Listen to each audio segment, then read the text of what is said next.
Martial Peak 3467. Benua bayangan awan adalah pusat kota dari seluruh benua. Itu selalu ramai dengan kebisingan dan kegembiraan. Tapi malam ini, ada keheningan aneh di kota yang seharusnya ramai dengan kebisingan dan kegembiraan. Berita bahwa istana telah mengerahkan lebih dari 40 Raja Iblis, lebih dari 1000 Komandan Iblis, dan lebih dari 10.000 Jenderal Iblis untuk mengepung sebuah rumah besar telah menyebar seperti api. Banyak anggota Demon Rache tidak tahu apa yang sedang terjadi, jadi mereka bersembunyi dan melihat dari jauh. Ada beberapa anggota ras iblis yang tahu bahwa itu adalah rumah besar Lai Kuang. Lai Kuang baru saja memasuki kota sehari yang lalu, dan sekarang istana telah mengerahkan begitu banyak orang. Apakah mereka berencana untuk bergerak melawan Lai Kuang? Apakah Lao Kepria itu benar-benar berani? Atau mungkin, semua ini adalah pekerjaan pangeran yang baru? Tidak peduli apa, akan ada pertunjukan yang bagus untuk ditonton malam ini. Perlombaan iblis dengan sedikit kekuatan merasa bahwa benua bayangan awan akan berubah malam ini. Seluruh benua Cloud Shadow diselimuti atmosfer yang tak terlukiskan. Di luar rumah besar Lai Kuang, lonceng pegunungan dan sungai menekan area yang luas. Lao Ke dan yang lainnya mengawasi dari jauh, tetapi 20 atau lebih Raja Iblis Lai Kuang terus-menerus melihat ke belakang, alis mereka berkerut. Sekitar setengah cangkir teh telah berlalu sejak harta itu menekan ras manusia dan Tuan Lai Kuang itu. Mereka tidak tahu apa yang terjadi di dalam, tetapi mereka samar-samar bisa mendengar beberapa suara datang dari dalam. Ras manusia itu benar-benar bisa bertahan begitu lama melawan Tuan Lai Kuang di luar dugaan mereka. Dalam pikiran mereka, dengan kekuatan Lai Kuang, dia akan dapat dengan cepat mengalahkan ras manusia itu dan melarikan diri dari harta karun itu. Namun kenyataannya, suara-suara yang datang dari dalam menunjukkan betapa intensnya pertempuran itu. Ketenangan awal mereka telah menghilang, dan 20 atau lebih Raja Iblis semuanya mengungkapkan sedikit kekhawatiran. Mungkinkah sesuatu telah terjadi pada Tuan Lai Kuang di dalam? Bagaimanapun, harta ini milik ras manusia itu, tetapi mereka masih belum merasakan tanda-tanda harta ini aktif. Lonceng besar ini sepertinya hanya digunakan untuk menghalangi pandangan dunia luar. Mereka mencoba yang terbaik untuk membuang pikiran ini, sangat percaya bahwa tidak mungkin Guru Lai Kuang bahkan tidak bisa berurusan dengan satu pun ras manusia.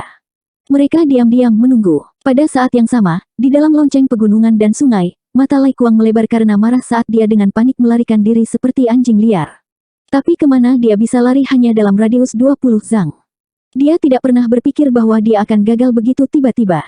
Dia tidak terlalu memikirkan ras manusia itu pada awalnya, tetapi ketika mereka benar-benar bertarung, dia menyadari bahwa kekuatan lawannya tidak kalah dengan kekuatannya sendiri. Roh ilahi yang aneh itu juga ada di sampingnya, membantunya Lai Kuang dipukuli sampai dia bahkan tidak bisa membalas. Sosoknya yang semula tinggi dan kokoh telah layu seperti ikan kering. Tubuhnya telah kehilangan banyak esensi darah. Ini semua berkat roh suci. Dia tidak tahu teknik jahat macam apa yang telah dikembangkan pria itu. Itu benar-benar memiliki efek menelan semua makhluk hidup. Setiap kali ada luka di tubuhnya, sejumlah besar darah akan menyembur keluar dan ditelan dan dimurnikan oleh Saint Spirit. Sekali atau dua kali baik-baik saja, tetapi setelah beberapa kali, Lai Kuang tidak tahan lagi. Pada titik ini, dia merasa bahwa fondasinya telah rusak. Kultivasi Raja Iblis tingkat tinggi telah jatuh ke tingkat menengah, dan tidak ada cara baginya untuk pulih. Hatinya dipenuhi dengan kesedihan dan kemarahan. Penglihatannya gelap, dan dia tidak bisa melihat cahaya apapun. Melihat Yang Kai sekali lagi menghalangi jalannya dan meraihnya dengan jari-jarinya yang tajam, Lai Kuang buru-buru berlutut di tanah dan berteriak, "Saya menyerah. Saya menyerah. Tolong selamatkan hidup saya, Guru." Lai Kuang bersedia mengikuti Guru dan melayani Tuan dengan hidupku. Jika ini terus berlanjut, dia takut dia tidak akan bisa mempertahankan hidupnya. Pada titik ini, integritas dan reputasi tidak penting. Tetap hidup adalah hal yang paling penting. Cakar naga Yang Kai berhenti di depan leher Lai Kuang. Dia memiringkan kepalanya dan menatapnya. Melihat keengganan di matanya, dia menyeringai. "Sudah terlambat. Jika kamu menyerah sekarang, apa gunanya aku untukmu?" Jika Lai Kuang adalah Raja Iblis pangkat tinggi di puncaknya, Yang Kai akan tertarik untuk merekrutnya. Namun, Lai Kuang telah dikuras begitu banyak darah oleh hukum pertempuran pelahap surga perwujudan. Kekuatannya telah sangat turun, dan tidak ada cara baginya untuk pulih. Tidak ada gunanya membawanya masuk. Lai Kuang tidak menghargai kesempatan yang diberikan padanya. Dia dipaksa untuk berkompromi. Bagaimana bisa ada hal yang begitu baik di dunia ini? Begitu dia selesai berbicara, Yang Kai sudah mencakarnya. Saat cahaya berkedip, bel pegunungan dan sungai berputar dan dengan cepat menjadi lebih kecil. Semua ras iblis yang melihat tempat ini mau tidak mau menjadi waspada. 20 bawahan Lai Kuang bahkan lebih bersemangat. Kelopak mata Boya berkedut. Dia benar-benar tidak berani melihat. Dia takut dia akan melihat sesuatu yang tidak ingin dia lihat. Perwujudan jiwa cukup bagus di tangan Yang Kai. Paling tidak, Yang Kai tidak mempersulitnya dalam beberapa hari terakhir. Dia tidak memaksanya melakukan apapun yang tidak ingin dia lakukan. Namun, jika perwujudan jiwa jatuh ke tangan Lai Kuang, Boya yakin hidupnya di masa depan akan lebih buruk daripada kematian. Oleh karena itu, meskipun dia tahu bahwa kemungkinannya kecil, dia diam-diam berdoa agar Yang Kai dapat menciptakan keajaiban dan muncul di hadapannya hidup-hidup. Ketika lonceng pegunungan dan sungai naik ke udara, ruang yang disegel itu akhirnya terlihat oleh mata ras iblis. Lao Ke dan yang lainnya menyipitkan mata. Ekspresi mereka tercengang. 20 atau lebih bawahan Raja Iblis Lai Kuang, di sisi lain, memiliki ekspresi tidak percaya di wajah mereka. Rasa dingin menjalari tulang punggung mereka. Boya juga tercengang. Dia menggosok matanya dengan keras, seolah memastikan bahwa dia tidak melihat sesuatu. Yang Kai benar-benar bertahan. Tidak hanya dia hidup, tidak ada satu luka pun di tubuhnya. Dia berdiri di sana dengan anggun, memegang tombak panjang di tangannya. Di ujung tombak ada mayat yang keriput. Mayat itu tampak seperti telah mati selama bertahun-tahun yang tak terhitung jumlahnya. Itu sangat layu sehingga bahkan tidak terlihat seperti manusia. Namun, dari wajah dan tubuhnya, orang bisa melihat bayangan Lai Kuang. Matanya yang kusam terbuka lebar. Itu tampak seperti telah mati dengan keluhan. Dan tombak panjang itu jelas merupakan harta karun iblis Lai Kuang. Lai Kuang, benar-benar mati. Semua orang merasa seperti hati mereka dipalu oleh palu godam. Emosi mereka sedang kacau. Mereka merasa seperti berada dalam mimpi. Bagaimana Lai Kuang meninggal? Bagaimana akhirnya seperti ini? Dari 4 Raja Iblis pangkat tinggi di benua bayangan awan, Lai Kuang adalah yang terkuat. Bahkan jika dia bertemu dengan Raja Iblis tingkat tinggi, dia akan baik-baik saja. Dan kultivasi yang ditampilkan Kai hanya setara dengan Raja Iblis tingkat menengah. Menurut klasifikasi ras manusia, dia hanyalah Kaisar Orde Kedua. Mustahil baginya untuk membunuh Lai Kuang tanpa mengalami kerusakan apapun. Apakah itu karya artefak berbentuk lonceng itu? Meskipun Bell tidak menunjukkan tanda-tanda kekuatan sebelumnya, siapa yang tahu kemampuan aneh macam apa yang dimilikinya? Mungkin itu adalah kemampuan lonceng yang memungkinkan Yang Kai untuk mencapai ini.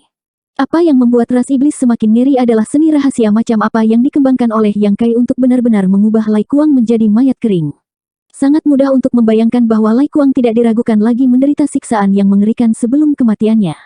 Bahkan vitalitasnya telah benar-benar terkuras. Dan seni rahasia seperti itu tidak diragukan lagi akan disebut seni iblis di ras manusia. Tidak heran orang ini mengkhianati batas bintang. Setelah mengolah seni iblis seperti itu, bagaimana mungkin ada tempat untuknya di batas bintang? Yang Kai memegang mayat Lai Kuang yang kering dengan tombaknya dan melihat sekeliling dengan dingin. 20 atau lebih Raja Iblis yang berkumpul di sekelilingnya mundur beberapa langkah. Mereka semua merasakan aura pembunuh bergegas ke arah mereka, menyebabkan mereka gemetar ketakutan. Lai Kuang, beraninya kau mencuri hartaku dan merusak reputasi benua bayangan awan. Kau bahkan tidak mematuhi perintah dan tidak mematuhi atasanmu. Hari ini, raja ini akan memenggal kepalamu. Aku harap kalian semua akan belajar dari ini. Yang Kai berteriak dengan suara yang dalam. Di bawah pengaruh Kaisar Qi, suaranya menyebar jauh dan luas. Hampir semua ras iblis di benua bayangan awan bisa mendengarnya dengan jelas. Begitu suaranya jatuh, dia menjabat tangannya dan memakukan mayat Lai Kuang yang sudah kering ke puncak gedung tertinggi di daerah itu dengan tombaknya. Angin kencang bertiup, menyebabkan mayat kering bergoyang. Matanya yang marah sepertinya melihat ke semua orang, menyebabkan anggota ras iblis gemetar ketakutan. Ini bukanlah akhir. Yang Kai tiba-tiba menoleh untuk melihat 20 atau lebih Raja Iblis dan berteriak, "Bawahan Lai Kuang, Anda tidak menghormati atasan Anda dan membantu tiran. Saya seharusnya membunuh Anda semua, tetapi karena Anda semua mengikuti perintah, saya akan mengampuni Anda, hidupmu untuk saat ini. Aku akan membuat keputusan setelah penyelidikan." Dengan lambaian tangannya, dia memandang Lao Ke, Sen, Yin, dan yang lainnya dengan mata menyala, turunkan semuanya. Siapapun yang berani melawan, bunuh tanpa ampun. Lao Ke dan yang lainnya tidak bisa menahan diri untuk tidak menggigil. Kesan lembut yang diberikan Yang Kai kepada mereka ketika mereka pertama kali bertemu dengannya 2 hari yang lalu benar-benar terbalik. Mereka mengira bahwa orang dalam ras iblis ini adalah domba yang berpura-pura galak, tetapi siapa yang tahu bahwa dia adalah serigala yang lapar. Peristiwa malam ini telah mengungkapkan warna aslinya. Dengan Lai Kuang sebagai contoh, Lao Ke dan yang lainnya secara alami tidak berani lalai. Bahkan Lai Kuang dibunuh oleh Yang Kai dalam waktu yang sangat singkat. Bagaimana mereka bisa menjadi lawannya? Jika mereka benar-benar membuatnya marah, hari-hari masa depan mereka pasti akan sulit. Karena itu, ketika perintah diberikan, Lao Ke dan yang lainnya hanya ragu sejenak sebelum melambaikan tangan dan berkata, "Lakukan." Dalam sekejap, 40 atau lebih Raja Iblis bergerak bersama, menerkam ke arah bawahan Lai Kuang. 20 atau lebih bawahan Lai Kuang ini masih sedikit bingung. Mereka belum pulih dari keterkejutan kematian Lai Kuang. Ketika mereka mendengar kata-kata kasar Yang Kai, mereka langsung panik. Namun, meskipun 20 atau lebih bawahan mereka bukanlah jumlah yang kecil, Lao Ke dan yang lainnya memiliki 2 kali lebih banyak orang daripada mereka. Selanjutnya, ada 3 Raja Iblis peringkat tinggi yang mengawasi situasi. Oleh karena itu, sebagian besar Raja Iblis berdiri di sana dengan sedih, membiarkan Lao Ke dan yang lainnya menyegel budidaya mereka dan menangkap mereka. Hanya 2 atau 3 Raja Iblis, entah karena mereka panik atau karena mereka benar-benar setia kepada Lai Kuang, yang benar-benar bangkit dan keluar dari pengepungan dengan marah. Masing-masing dari mereka menggunakan teknik rahasia mereka sendiri, berubah menjadi garis-garis cahaya saat mereka melarikan diri. Untungnya, masih ada lebih dari 1000 komandan iblis dan lebih dari 10.000 Raja Iblis mengelilingi mereka.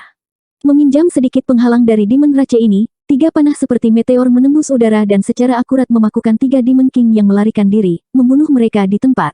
Yang Kai menoleh untuk melihat, tepat pada waktunya untuk melihat Bo yang meletakkan busurnya. Setelah beberapa saat, debu mengendap. Semua orang di kediaman Lai Kuang telah ditangkap, tidak ada satupun yang tertinggal. Mungkin mereka ingin menebus kelalaian mereka sebelumnya, tetapi Lao Ke, Kesen, dan Yin kali ini sangat kooperatif, melaksanakan perintah Yang Kai dengan cermat. Setelah setengah dupa, Lao Ke tiba di depan Yang Kai dan menangkupkan tinjunya, "Rajaku, 22 Raja Iblis di bawah komando Lai Kuang semuanya ada di sini. Di antara mereka, 19 ditangkap hidup-hidup, 3 terbunuh, dan 348 di bawah peringkat Raja Iblis telah ditangkap.